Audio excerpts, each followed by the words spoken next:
New Zealand was born here, on this shore, Christmas Day 1814, when Samuel Marsden celebrated the first Christian service on New Zealand soil. He came at the invitation of his Maori host, Ruatara. His text, "Behold, I bring you tidings of great joy," was preached to a largely Maori congregation. He and his successors dreamed of a New Zealand that would be unlike any nation that had come before it. It is a dream that continues today. I think it could be said that he did dream New Zealand. Marsden is greater than his faults, and maybe the mission to New Zealand, although it wasn't very closely supervised, is one of the better things he did. And certainly in Maoridom, in Northland, Marsden is held in very high regard, and some families have adopted his name as their surname to honour that beginning. There is nothing like the combination of story and place, and an awareness, or a refreshed awareness of what people gave up in order to tell the good news in a new land. I think secular historians want to concentrate much more on the Treaty of Waitangi, and there's some validity in that position. But there would not be a Treaty of Waitangi without the intercession and the strong support of the missionary community at Paihia and around the country.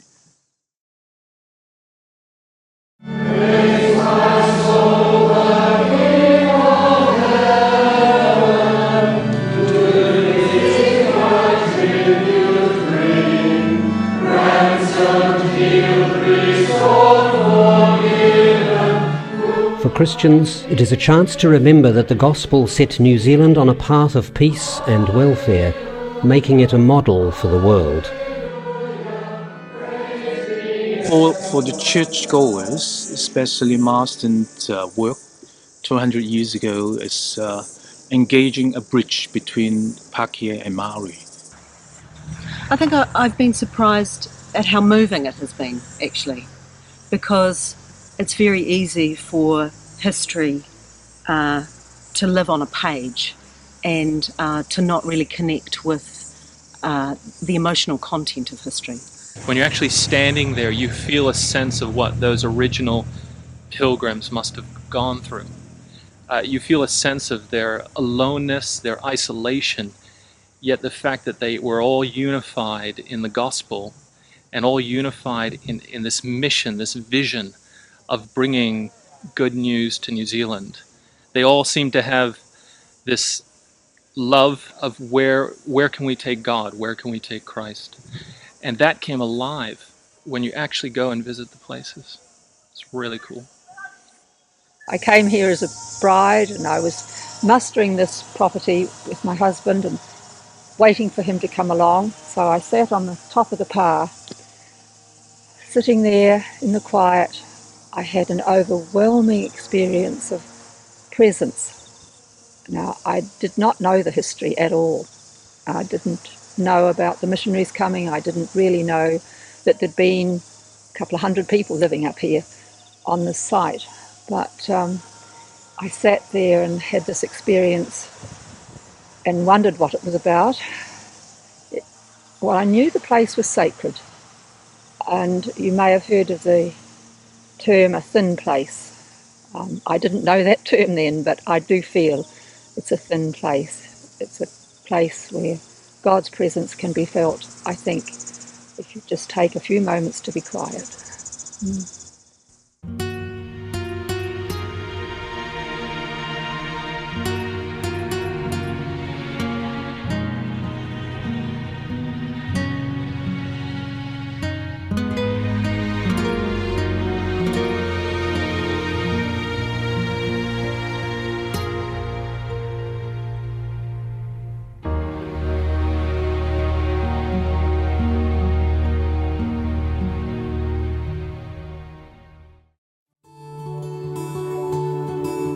For the nation, remembering Marsden's dream is an opportunity to celebrate New Zealand's diversity and unity, and to dream a future as daring and hopeful as that of the pioneers.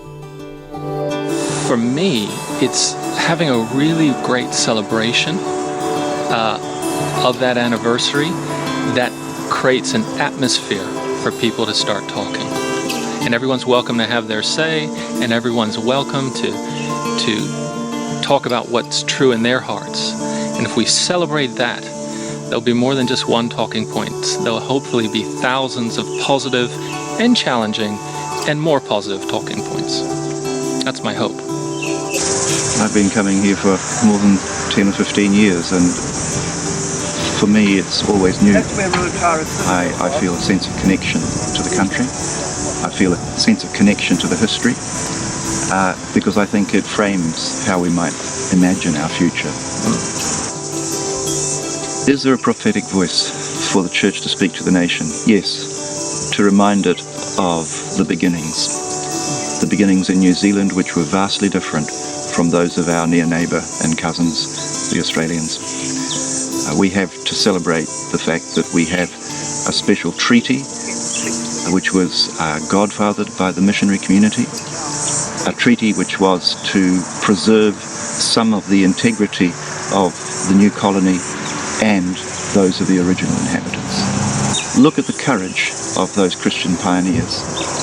Take that courage for ourselves, facing challenges they wouldn't have dreamed of. It's a good chance for the church to stand up, all branches of the church, not just the Anglican Church, and for all of us as Christians to claim a stake in the beginning of this country.